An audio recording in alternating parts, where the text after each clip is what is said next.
चितलाभाय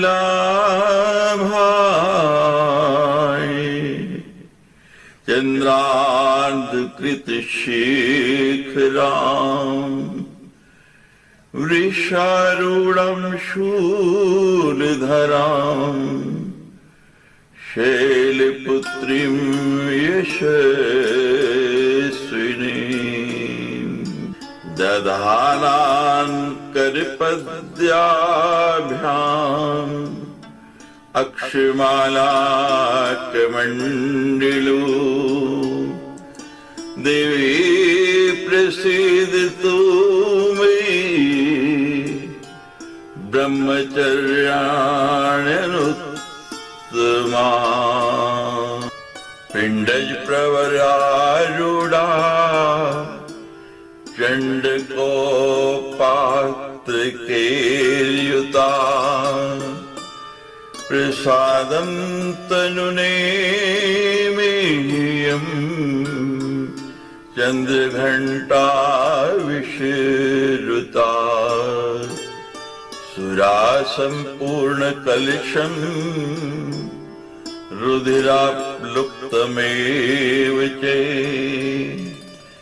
दधाना हस्तपद्माभ्याम् कुष्माण्डा शुभदास्तु मे सिंहासनगता नित्यं पद्माश्रित करदया शुभदास्तु सदा देवी स्कंदमाता यशस्विनी चंद्रहासु उज्ज्वल करा शार्दूलवर्वाहना कात्यायनी शुभं दद्यात् देवी दानवघातिनी कालरूपा कालाब्ज समान आकृति विग्रहा कालरात्रि शुभं दद्यात् देवी चंडाटहासिनी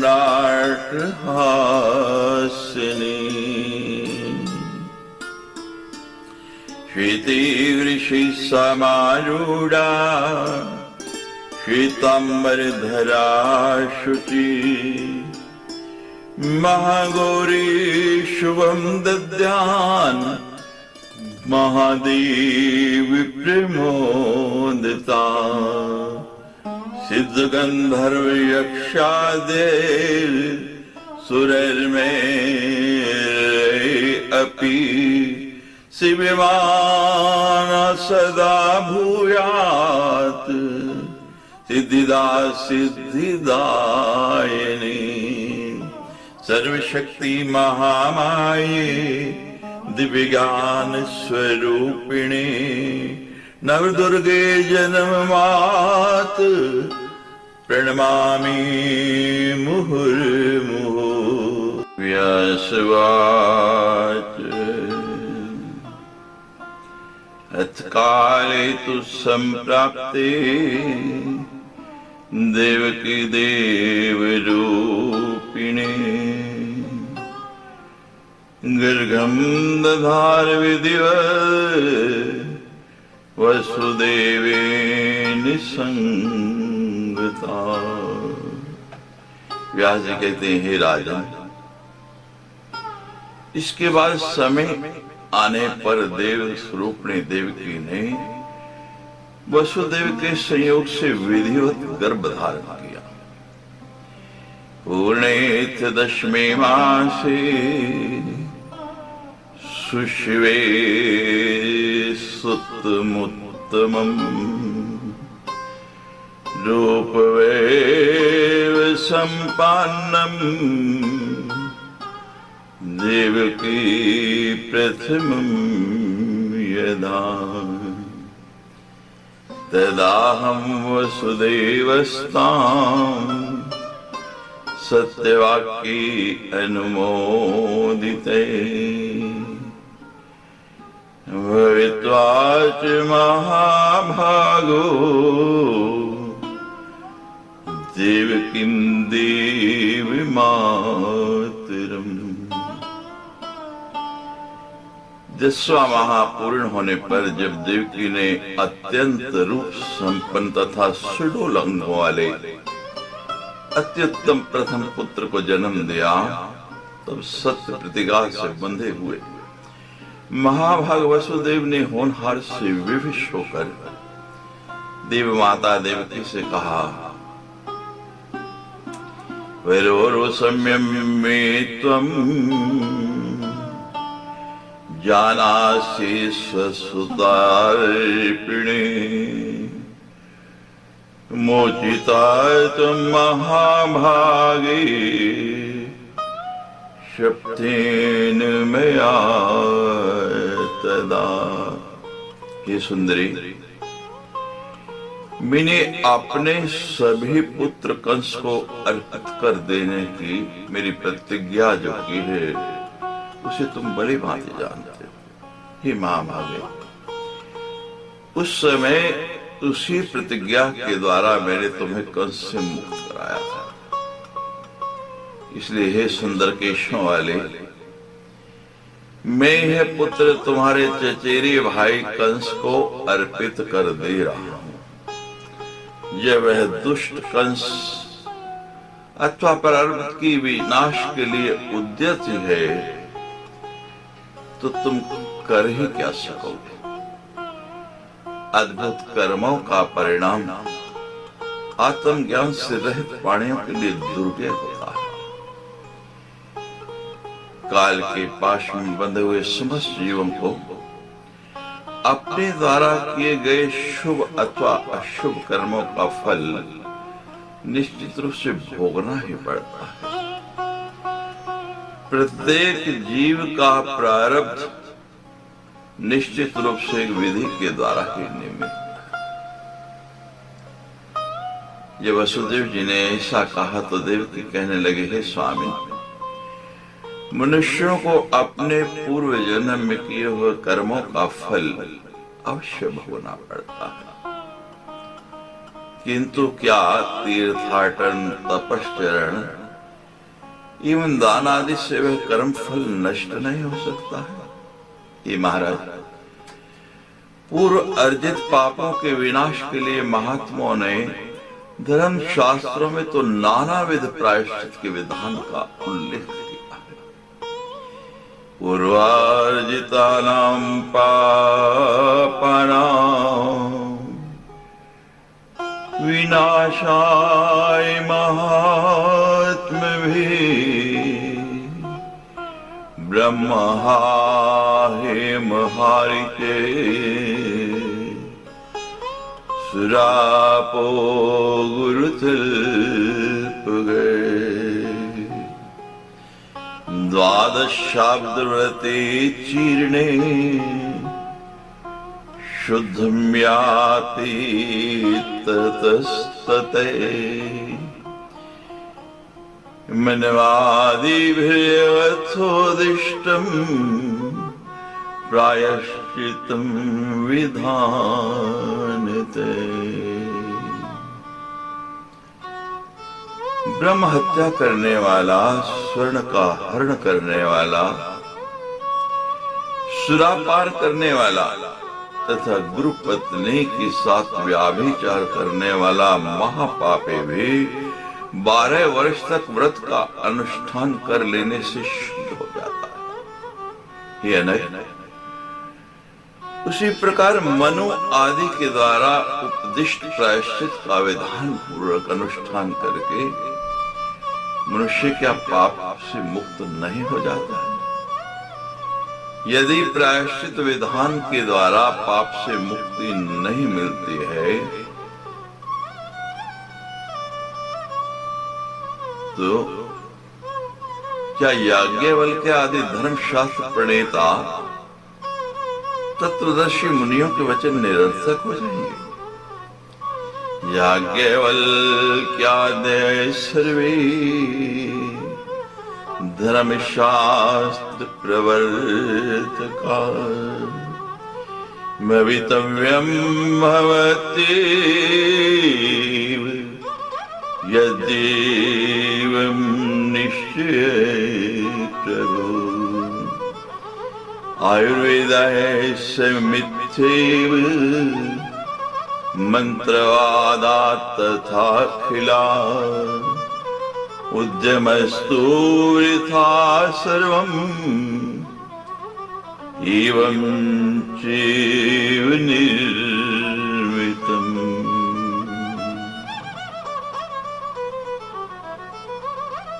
ही स्वामी, ये निश्चित है कि होने तो होकर ही रहते हैं। यदि निश्चित है तब भी वो सभी आयुर्वेद और सभी मंत्र शास्त्र झूठे सिद्ध हो जाएंगे और इस प्रकार भाग्य लेख के समक्ष सभी उद्यम अर्थहीन हो जाएंगे। भवितव्यं भवत्येव प्रकृतिस्तु निरर्थिका अग्नि अष्टमो आदिकम् व्यर्थं नीतं स्वर्ग साधनम्। यदा यदा प्रमाणं हि पृथिव परिभाषितम् वित्ते तत्प्रमाणे तु धर्मोच्छेद कुतो नहीं। जो होना है वह अवश्य घटित होता है। यदि यही सत्य है तो सत्कर्मों की ओर प्रवृत्त होना व्यर्थ हो जाएगा और अग्निष्टोम आदि स्वर्ग प्राप्ति के शास्त्र सम्मत साधन भी निरर्थक हो जाएंगे। जब वेद शास्त्र आदि के उपदेश ही व्यर्थ हो गए तब उन प्रमाणों के झूठा हो जाने पर क्या धर्म का समूल नाश नहीं हो जाएगा? उद्यम करने पर सिद्धि की प्रत्यक्ष प्राप्ति होती है। अतएव अपने मन में भले भांति सोच विचार कर कोई ऐसा उपाय कीजिए जिससे यह मेरा बालक पुत्र बच जाए। कोई तो ऐसा साधन होगा। किसी के कल्याण की इच्छा से यदि झूठ बोल दिया जाए तो इसमें किसी प्रकार का दोष नहीं होता है, ऐसा विद्वान लोग कहते हैं। जब देवकी ने ऐसा कहा तो वसुदेव जी कहने लगे, हे महाभागे सुनो, मैं तुमसे यह सत्य कह रहा हूं, मनुष्य को उद्यम करना चाहिए और निश्चित रूप से करना चाहिए, लेकिन उसका फल देव के अधीन रहता है। उद्यम खलु कर्तव्य फलम देव वशानुगम त्रिविधानि कर्माणि संसारे अत्र पुरा विदे प्रवदन्ति जीवानां पुराणेषु आगमेषु च संचितानि च जीर्णानि प्रारब्धानि सुमध्यमे वर्तमानानि वा मारु त्रिविधानि देहिनाम् शुभाशुभानि कर्माणि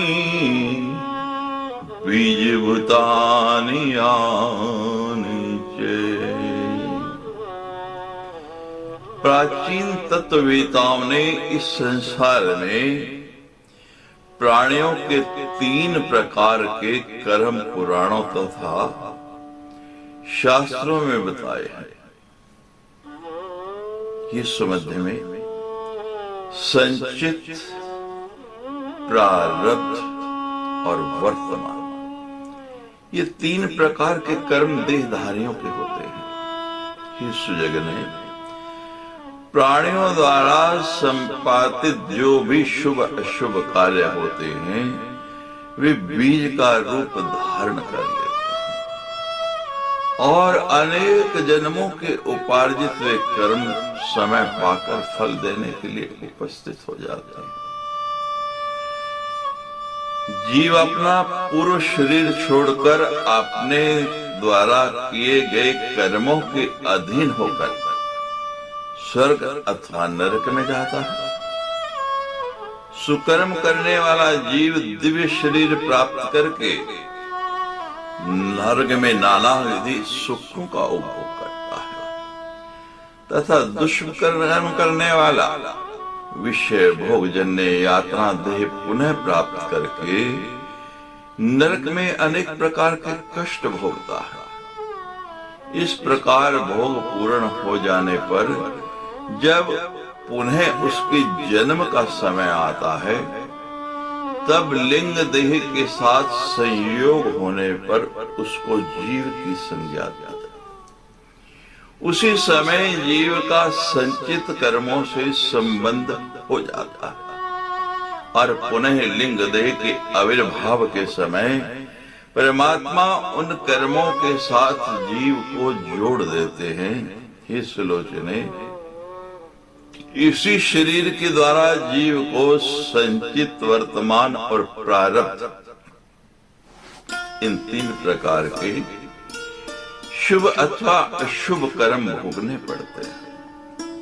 हे भामिनी, केवल वर्तमान कर्म का ही प्रायश्चित किया जा सकता है और वे ही प्रायश्चित के द्वारा नष्ट किए जा सकते हैं, संचित नहीं।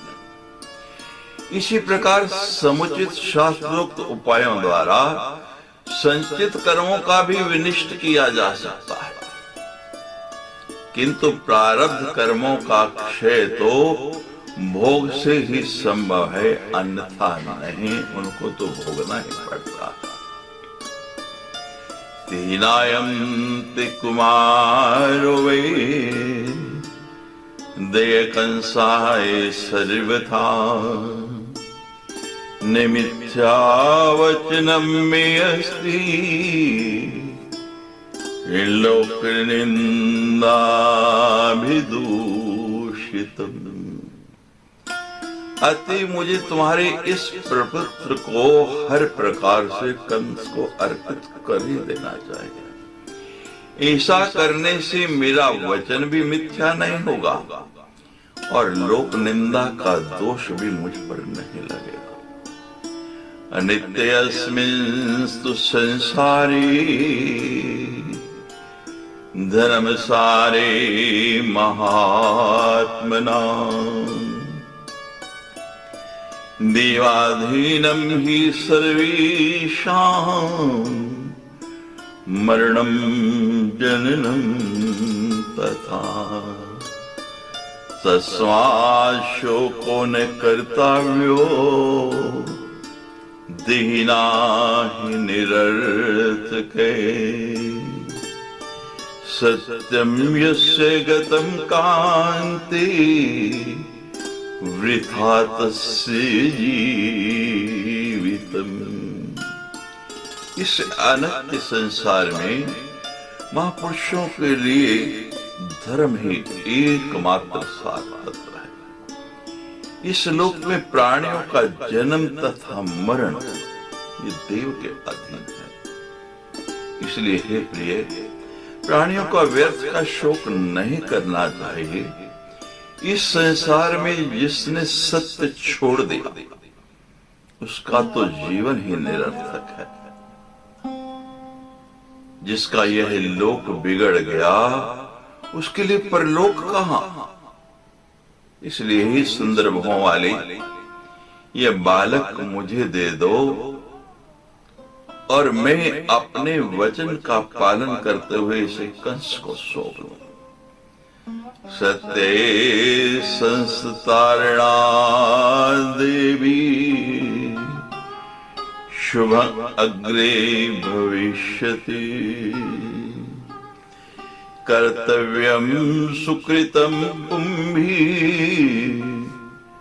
सुखे दुखे सती प्रिय। ये देवी, सत्य पथ का अनुगमन करने से आगे कल्याण होगा। हे प्रिय, सुख अथवा दुख किसी भी परिस्थिति में मनुष्य को सत्कर्म ही करना चाहिए। हे देवी, सत्य की भली भांति रक्षा करने से कल्याण ही होगा। व्यास जी कहते हैं, अपने प्रिय पति के ऐसा कहने पर वो शोक संतप्त कांपती हुई मनस्वी देवकी ने वह नवजात शिशु वसुदेव को दे दिया। धर्मात्मा वसुदेव भी अपने उस पुत्र को, उस अबोध शिशु को लेकर कंस के महल की ओर चल पड़े। मार्ग में लोग उनकी प्रशंसा कर रहे थे कि वसुदेव जी किसे सत्यव्रती हैं, सत्य की रक्षा के लिए अपने पुत्र को भी कंस को सौंपने जा रहे हैं। पश्यन्तु वसुदेवं भो लोकायैव मनस्विनं सवाक्यं नुरुधेव बालमादाय यात्यसो। ही नागरिक को, इस मनस्वी वसुदेव को देखो, इस अबोध बालक को लेकर ये द्वेष रहित एवं सत्यवादी वसुदेव अपने वचनों की रक्षा के लिए आज से मृत्यु को समर्पित करने जा रहे हैं। इनका जीवन सफल हो गया। इनके इस अद्भुत धर्म पालन को देखो, जो साक्षात काल स्वरूप कंस को अपना पुत्र देने के लिए जा रहे हैं। कहना बड़ा सरल है, पढ़ना बड़ा सरल है, सुनना बहुत सरल है, लेकिन करना बहुत कठिन है। ये वसुदेव जी थे जो अपने व्रत के पालन के लिए स्वयं अपने हाथों से अपने पुत्र को मृत्यु को देने जा रहे हैं। वो देवकी ही थी, जिसकी बुद्धि देव की हो गई, जिसने देवताओं में लगा दी। व्यास जी बोले, हे राजा, इस प्रकार लोगों द्वारा प्रशंसित होते हुए वसुदेव कंस के महल में पहुंच गए और उस दिव्य नवजात शिशु को कंस को अर्पित कर दिया। महात्मा वसुदेव के इस धैर्य को देखकर कंस भी विस्मित हो गए। उस बालक को अपने हाथों में लेकर कंस ने मुस्कुराते हुए ये वचन कहा, गृहीत्वा बालकं प्राह स्मितपूर्वमिदं वचे धन्यतं शूरपुत्राद् ज्ञाते पुत्र समर्पणा।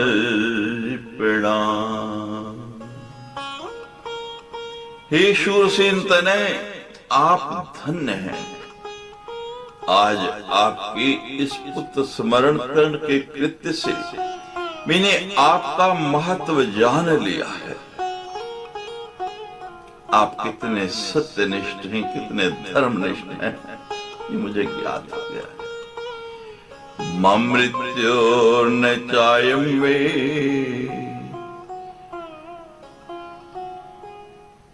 गिरा प्रोक्तस्तु चेष्ट में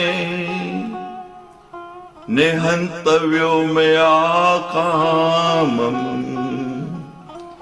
बालोऽयं यातु ते गृहम्।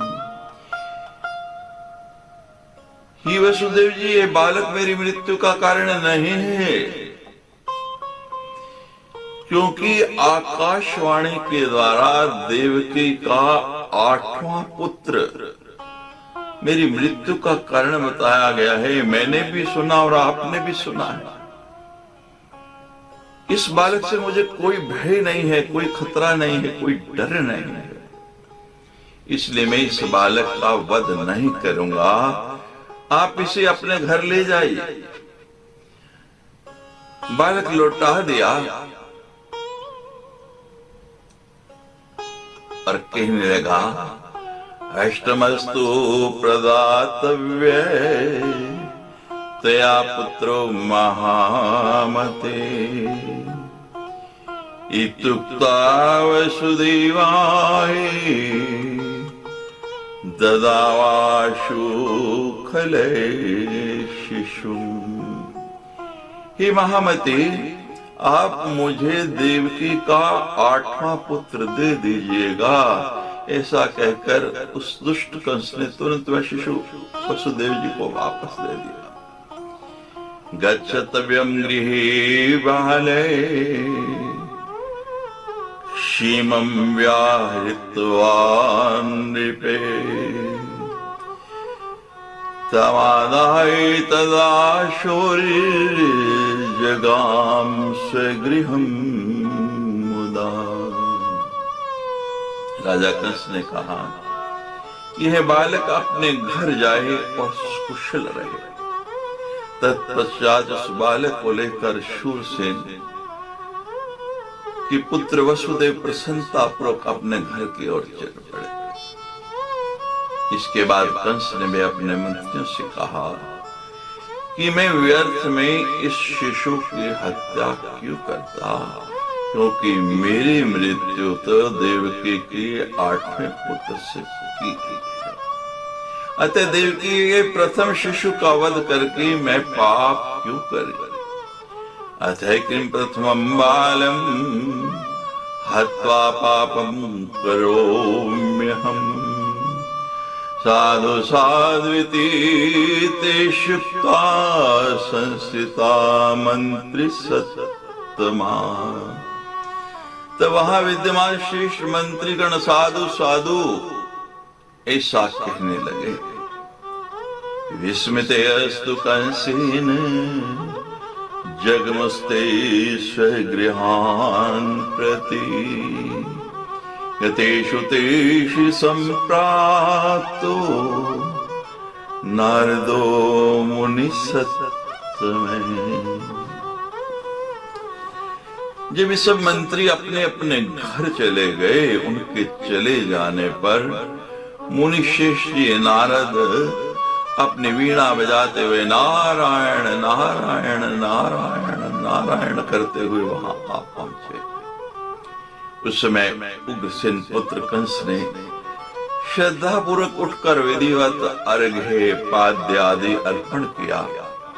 उनकी कुशल क्षेम पहुंची, उनके आगमन का कारण पूछा, आसन देकर उन्हें बिठाकर हाथ जोड़कर खड़ा हो गया कि नारद जी, इससे आपका आगमन हुआ, मेरा अहो भाग्य, आज आप मेरे यहाँ पधारे हैं। नारदस्तं तदोवाच स्मितपूर्वम् इदं वचे कंस कंस महाभाग गतोऽहं हेम पर्वतम् तत्र ब्रह्मादयो देवा मंत्रं चक्रु समाहिता देवक्यां वसुदेवस्य भार्यायां सुरसत्तमे वधार्थं तं विष्णुस्य जन्म च अत्र करिष्यति तत्कथं निहते पुत्रे तया नीतिं विजानता। तब नारद जी ने मुस्कुराकर कंस ये वचन कहा कि हे कंस के महाभाग, मैं सुमेरु पर्वत पर गया था। वहां ब्रह्मा आदि देवगण एकत्रित होकर आपस में मंत्रणा कर रहे थे, वहां सभा लगी थी और वे सब कह रहे थे कि वसुदेव की पत्नी देवकी के गर्भ से सुरश्रेष्ठ भगवान विष्णु आपके संहार के उद्देश्य से अवतार लेंगे, तो फिर नीति का ज्ञान रखते हुए भी आपने उस शिशु का वध क्यों नहीं किया, उसको क्यों नहीं मारा? कंस कहने लगा, नारद जी, मैंने स्पष्ट आकाशवाणी सुनी और आकाशवाणी के द्वारा बताए गए अपने मृत्यु रूप देवकी के 8वें पुत्र का मैं वध करूंगा। उसमें पहला नहीं 8वां पुत्र कहा गया है। इस पहले पुत्र से तो मुझे कोई भय नहीं है, कोई डर नहीं है। नारद जी कहने लगे, हिरण्यश्रेष्ठ, आप शुभ तथा अशुभ नीति को नहीं जानते हैं। माया बलम चिदेवानां न तम वेत्सि वदामि किम रिपुरल्पोऽपि शूरेण न उपेक्ष्ये शुभमीक्षिता। और देवताओं की माया शक्ति वो तो आप बिल्कुल भी नहीं जानते। अब मैं क्या बताऊं? अपना कल्याण चाहने वाले वीर को छोटे से छोटे शत्रु की भी अपेक्षा नहीं करनी चाहिए, उसकी भी उपेक्षा उचित नहीं है। सर्प का बच्चा छोटा हो तो भी उसका विष उतना ही भयंकर होता है। और हे कंस, सम्मेलनम कियायाम तु सर्वेत्युष्टमा समृता मूर्खे त्वं मरिसन्त्यागे इतोऽयं जानता त्वया। कंस गणित शास्त्र की सम्मेलन क्रिया के आधार पर तो सभी पुत्र 8वें कहे जा सकते हैं। नारद जी ने एक इसे वृत्त बना दिया, उसमें एक एक करके 8 निशान लगा दिए और कंस की उंगली पकड़कर बताने लगे, ये पहला, फिर दूसरे से शुरू किया, ये पहला, और सभी को 8वां सिद्ध कर दिया। आप मूर्ख हैं जो कि ऐसा जानते हुए अपने शत्रु को छोड़ दिया। इत्युक्त्वा शुगते श्रीमान नारदो देवदर्शने गत्यथ नारदे कंसे सुमुह्याथ बालकं पाषाणे पोथयामास सुखम प्राप्य मंदधि। ऐसा कहकर श्रीमान देवदर्शन नारद वहां से शीघ्रतापूर्वक चले गए और नारद के चले जाने पर कंस ने पुनः उस बालक को मंगवा लिया और उसे पत्थर पर पटक दिया और उस मंद बुद्धि कंस को अपने इस कृत्य से महान सुख प्राप्त हुआ।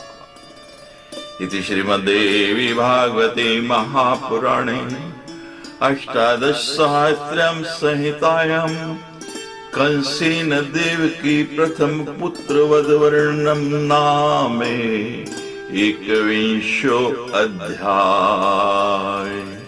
सच्चे दरबार की जय।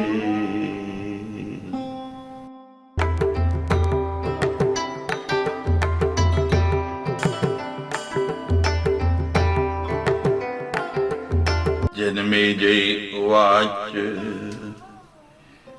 किं कृतं पातकं तेन बालकिन पितामहे यज्ञातमात्रो निहते तथा तेन दुरात्मना। जन्मेजय कहने लगे, हे पितामहे, उस बालक ने ऐसा कौन सा पाप कर्म किया था जिससे जन्म लेते ही उसको दुष्ट आत्मा कंस ने मार डाला। नारदोपि मुनि श्रेष्ठो ज्ञानवान धर्म तत्परे कथिमिदं पापम हित्वान ब्रह्मवित्त में कर्ता कार्यता पापी तुल्य पापो स्मृतो बुधे से कथम प्रेर्यामास मुनिकंसं खलं तदा। महान ज्ञानी धर्मपरायण तथा ब्रह्मवेता होते हुए भी मुनिशिष्ट नारद ने इस प्रकार का पाप क्यों किया? विद्वत जनों ने पाप करने तथा पाप कराने वाले इन दोनों को समान पापी बताया। तो फिर उन देव ऋषि नारद ने इस पाप कर्म के लिए उस दुष्ट कंस को क्यों प्रेरित किया? जब कंस ने वो बालक छोड़ दिया तो नारद जी को क्या आवश्यकता थी? उन्हें उस बालक को क्यों मरवाया? इस विषय में मुझे ये महान संदेह हो रहा है।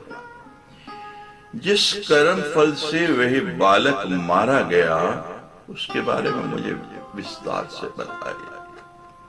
व्यास जी कहने लगे, नारदय कौतुक प्रेक्षी सर्वदा कलहि प्रिय देव कार्यर्थम आगत्ये सर्वमेतद चकार। ही जन्मेजय, देव ऋषि नारद को कौतुक करना तथा कलह करा देना अत्यंत प्रिय है। अतः देवताओं का कार्य साधने के लिए ही उन्होंने उपस्थित होकर के यह सब किया। न मिथ्याभाषणे बुद्धिर्मने तस्य कदाचन सत्यवक्ता सुराणाम से कर्तव्ये निरतेषु। नारम ज्ञानम ददाति इति नारद। उन मुनि नारद की बुद्धि में झूठ बोलने में कभी भी प्रवृत्त नहीं हो सकते। सत्यवादी तथा पवित्र हृदय वाले भी नारद सदा ही देवताओं का कार्य सिद्ध करने के लिए तत्पर रहते। येषं षड्बालकास्तेन जाता जाता निपातिता षड्गर्भाशापि योगिन सम्भूय मरणं गता। इस प्रकार कंस ने देवकी के 6 पुत्रों को बारी बारी से जन्म लेते ही मार डाला। पूर्व जन्म में प्राप्त शाप के कारण वे 6 बालक जन्म लेते ही मृत्यु को प्राप्त हो गए। शृणु राजन प्रवक्ष्यामि तेषां शापस्य कारणम् स्वयंभुवे अंतरे पुत्रा मरीचे क्षणमहाबला पूर्णायं च इव भार्यायं मासं धर्म विचक्षिणा ब्राह्मणं ये सुरवीक्षे सुताम्याभितमुद्यतम् शाप्तांस्तदा ब्रह्मा दैत्योनिं विशन्त्वधे कालनेमि सुता जातस्ते षड्गर्भा विशाम्पते। हे राजा, ध्यान से सुनिए। अब मैं उनकी शाप का कारण बताऊं। उन 6 बालकों को क्यों मरना पड़ा? स्वयंभू मनवंतर ने मारीची की भार्या उर्णा के गर्भ से 6 अत्यंत शाली पुत्र उत्पन्न हुए। ये धर्मशास्त्र में पूर्ण रूप से निष्णात थे। एक बार ब्रह्मा जी को अपनी पुत्री सरस्वती के साथ समागम के लिए उद्यत देखकर वे हंस पड़े। तब ब्रह्मा जी उन्होंने शाप दे दिया कि तुम लोगों का पतन हो जाए और तुम सब दैत्य योनि में जन्म लो। हे महाराज, इस प्रकार ये 6 पुत्र कालनेमी के पुत्र के रूप में उत्पन्न हुए। अवतारे परे ते तु हिरण्यकशिपो सुता, जातस्ते ज्ञान संयुक्ता पुरुषाप भया नृप। तस्मिन् जन्मने शान्तास्ते तपश्चक्रु समाहिता, तेषां प्रीतो भवद ब्रह्मा षड्गर्भाणां वरान् ददो। हे राजा, अगले जन्म में पुनः वे हिरण्यकश्यप के पुत्र बने, लेकिन उनका पूर्व ज्ञान अभी भी बना हुआ था कि हमें इस दैत्य योनि में जन्म क्यों लेना पड़ा। इसलिए वे सब पुरुषार्थ से भयभीत होकर उस जन्म में समाहित हो शांत भाव से तप करने लगे। इससे ब्रह्मा जी ने अत्यधिक प्रसन्न होकर उन 6 को वरदान दे दिया। ब्रह्मा जी कहने लगे, हे महाभाग पुत्रों, मैंने क्रोध में आकर उस समय तुम लोगों को शाप दे दिया था। मैं तुम सभी पर परम प्रसन्न हूं, अतएव अपना अभिलाषित वर मांगो। व्यास जी कहते हैं, उन ब्रह्मा का वचन सुनकर उनके मन में अत्यधिक प्रसन्नता, अपना कार्य सिद्ध करने में तत्पर उन सब ने ब्रह्मा जी से वर मांग लिया। वे बालक कहने लगे, पितामहाद्य तुष्टोऽसि दीनो वांछितं वरम्, अवध्यादेव ते सर्वे मानवेश्च मोर्गे। हे पितामह, यदि आज आप हम पर प्रसन्न हैं तो हमें मनोवांछित वरदान दीजिए। हम लोगों को सभी देवता, मानव और महानाग न मार सके। हे पितामह, यहाँ तक कि गंधर्व तथा बड़े से बड़े सिद्ध पुरुषों से भी हमारा वध ना हो सके। व्यास जी कहते हैं, तब ब्रह्मा जी ने उनसे कहा कि यह सब पूर्ण होगा। हे महाभाग्यशाली बालकों, अब तुम लोग जाओ, ये सत्य होकर रहेगा, इसमें संदेह नहीं है। जब ब्रह्मा जी वरदान लेकर चले गए तब ये सब परम प्रसन्न हो गए। हे कुरुश्रेष्ठ, वरदान की बात जानकर हिरण्यकश्यप कुपित होकर उनसे बोला, हे पुत्रों, तुम लोगों ने मेरी उपेक्षा करके अपनी तपस्या से ब्रह्मा को प्रसन्न किया है। उनसे प्रार्थना करके वरदान पाकर तुम लोग अत्याधिक बलशाली हो गए। हिरण्यकश्यप कुधैता हनुवाच क्रुद्ध है, यस्माद्हाय मां पुत्रा तोषितो विपिता में, वरेण प्रार्थोत्यर्थम बलवन्तो यतो भवन्, युष्माविहार्पिते स्नेहे ततो युष्मात् त्याम्यहम्। तुम सभी ने अपने पिता के स्नेह को अपमानित किया है, इसलिए मैं तुम लोगों का परित्याग करता हूं। यूयं व्रजन्तु पाताले षड्गर्भा विश्रुता भुवि पाताले निद्रयाविष्टा तिष्ठन्तो बहुवत्सरा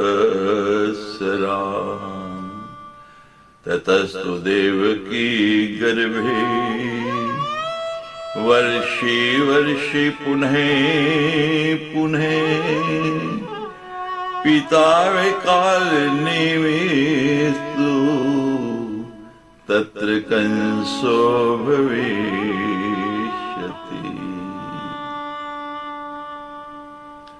हे पुत्रों, अब तुम लोग पाताल लोक चले जाओ।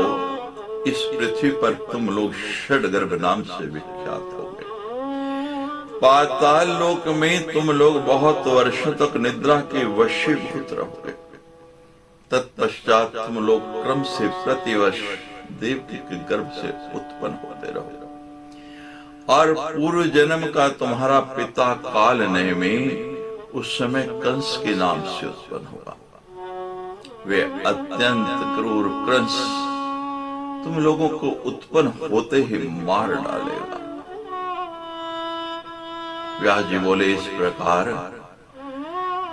हिरण्यकश्यप से शापित होकर वे क्रम से एक एक करके देवकी के गर्भ में आते गए और कंस पूर्व शाप से प्रेरित होकर उन षड्गर्भ रूप देवकी के पुत्रों का वध करता गया।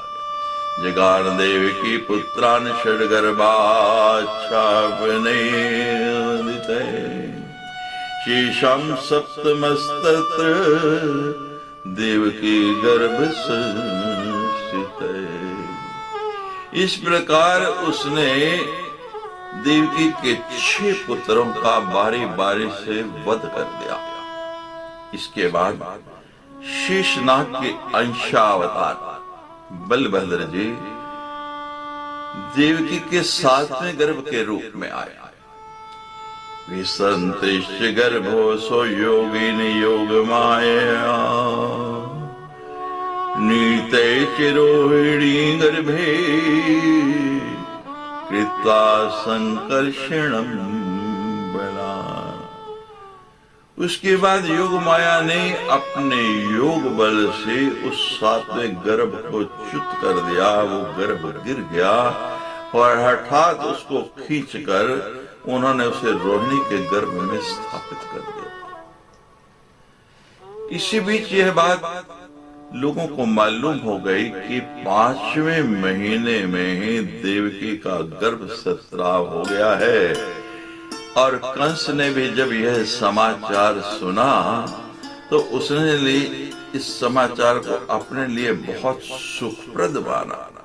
वो दुर्वात्मा बहुत प्रसन्न हुआ और कहने लगा, देखा मेरा भय कितना है, मेरा डर कितना है कि 7वां गर्भ जन्म से पहले ही गिर गया। उधर देवताओं के कार्य को सिद्ध करने तथा पृथ्वी का भार उतारने के लिए जगतपति भगवान विष्णु देवकी के 8वें गर्भ में विराजमान हो गए। राजा बोले, हे मुनिश्रेष्ठ, आपने यह बता दिया कि वसुदेव जी महर्षि कश्यप के अंशावतार थे और उनके यहाँ शेषनाग तथा भगवान विष्णु अपने अपने अंशों से उत्पन्न हुए। देवताओं के अन्य जो अंशावतार पृथ्वी की प्रार्थना पर उसका भार उतारने के लिए हुए हैं, उन्हें भी बताइए। व्यास जी बोले, हे राजन, देवताओं तथा असुरों के जो अंश लोक में विख्यात हैं उनके विषय में मैं संक्षिप्त रूप से बता रहा हूं, आप उन्हें सुनिए। वसुदेव कश्यप के अंश से तथा देवकी अदिति के अंश से उत्पन्न हुए थे। बलदेव जी शेषनाग के अंश थे। इन सभी के अवतरित हो जाने पर जिन धर्मपुत्र श्रीमान नारायण के विषय में कहा जो कहा है, उन्हीं के अंश से साक्षात भगवान कृष्ण ने अवतार लिए। बलदेव स्वरंतांशो वर्तमानेषु तेषु च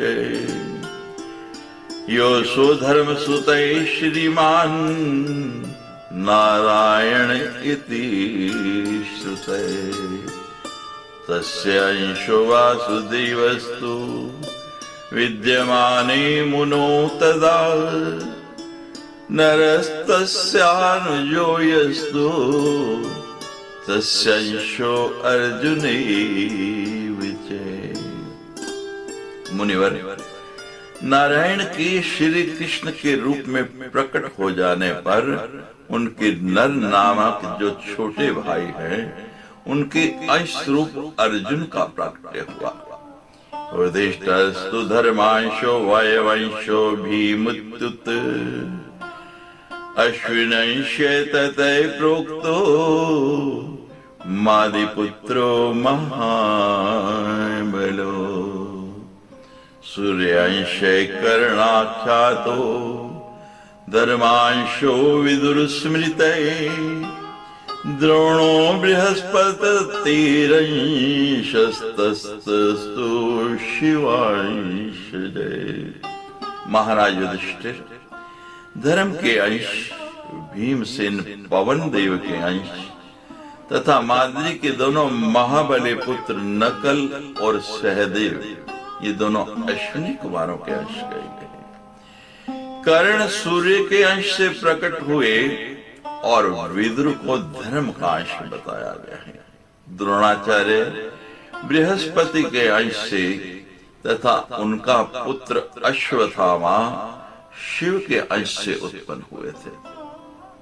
समुद्र शंतनु प्रोक्तो गंगा महर्यमता मुधे देवकस्तु समाख्यातो गंधर्व पतिरागमे वसुर भीष्मो विराटस्तु मरुद्गण इति संवृते अरिष्टस्य सुतो हंसो धृतराष्ट्रे प्रकीर्तिते।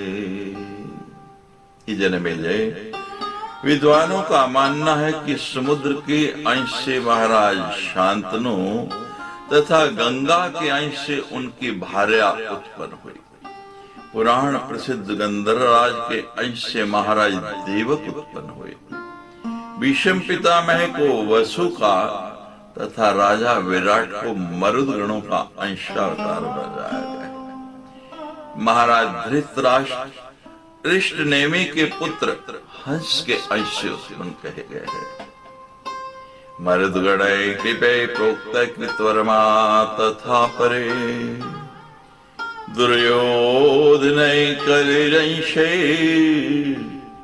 शक्रिम विद्धि द्वापुरम्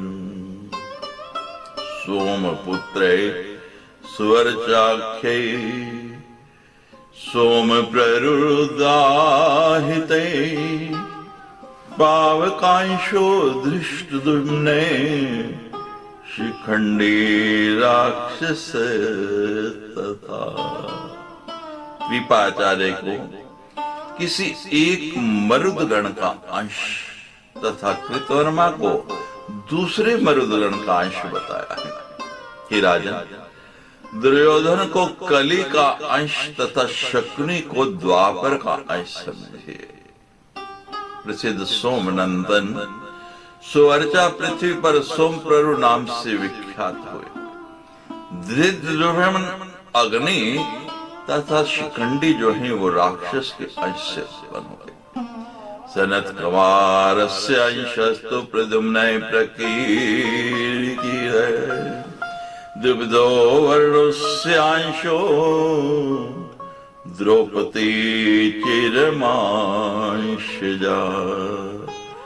द्रौपदी तन्या पंच विश्वदेवांशजा समृता कुंती सिद्धिर्धृतिर्माद्री मते गांधार राजजा।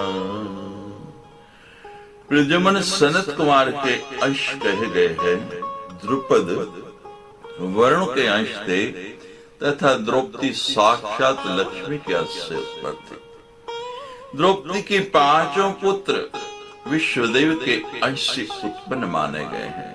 कुंती सिद्धि के अंश से, माद्री धृति के अंश से और गंधारी मति के अंश से उत्पन्न हुई थी। कृष्ण पत्तने तथा सर्वा देववारांगना सिमृता राजनाश्च तथा सर्वे असुरा शक्रिनोदिता हिरण्यकश्यपोरे अंशे शिशुपाल उदाहृते विपृचित्तिर्जरासन्धे शल्य प्रहलाद इति अपि। भगवान कृष्ण की सभी पत्नियां देवताओं की रमणियों के अंश से उत्पन्न कही गई है। इंद्र के द्वारा भेजे हुए सब दैत्य धरातल पर आकर दुराचारी नरेश बने थे। शिशुपाल को हिरण्यकश्यप का अंश कहा गया है। जरासंध विप्रचिति का तथा शल्य प्रहलाद का अंशावतार था।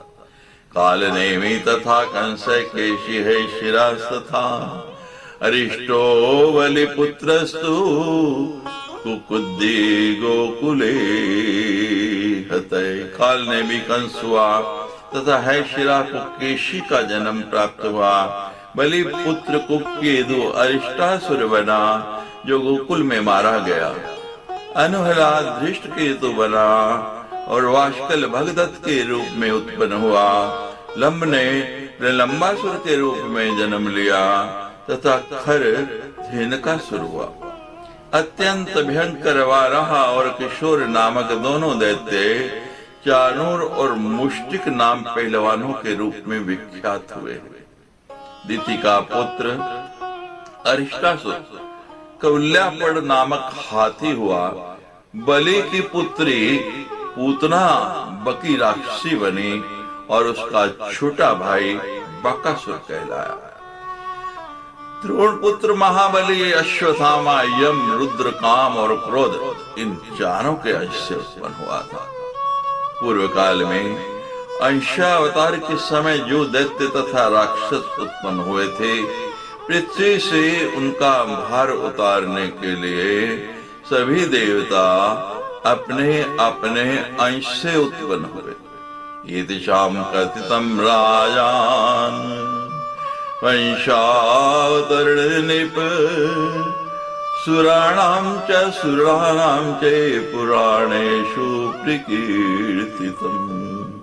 यदा ब्रह्मादयो देवा प्रार्थनार्थं हरिं गता हरिणा च तदा दत्तो केशो खलु सितासितो। कि राजन प्राणों में इन देवताओं तथा असुरों के अंशावतारों का जो जो वर्णन किया गया है वे मैंने सब आपसे कह दिया। जब ब्रह्मादि देवता प्रार्थना करने के लिए भगवान विष्णु के पास गए थे, तब विष्णु जी ने उन्हें श्वेत तथा श्याम वर्ण वाले 2 केश प्रदान किए थे। श्याम वर्णस्तथा कृष्ण श्वेत संकर्षण तथा भारावतरणं तो जातो देवांश संभवो। तदनंतर पृथ्वी का भार उतारने के लिए भगवान कृष्ण श्याम वर्ण विष्णु का अंश लेकर और बलराम जी श्वेत वर्ण शेषनाग का अंश लेकर इस धरा पर अवतरित हुए। अंशावतरणं चेत क्षीणोति भक्ति भावते सर्व पाप विनिर्मुक्तो मोदते स्वजन आवृते। जो प्राणी भक्ति भावना से इस अंशावतार की कथा का श्रवण करता है, इस समस्त पापों से मुक्त होकर अपने बंधु बांधवों के सहित आनंदित रहता है। इति श्रीमद्देवी भागवती महापुराणे अष्टादशसहस्रम संहितायां चतुर्स्कंधे देवदानवानां वंशावतार वर्णनम नाम द्वांशो अध्याय। सच्चे दरबार की जय।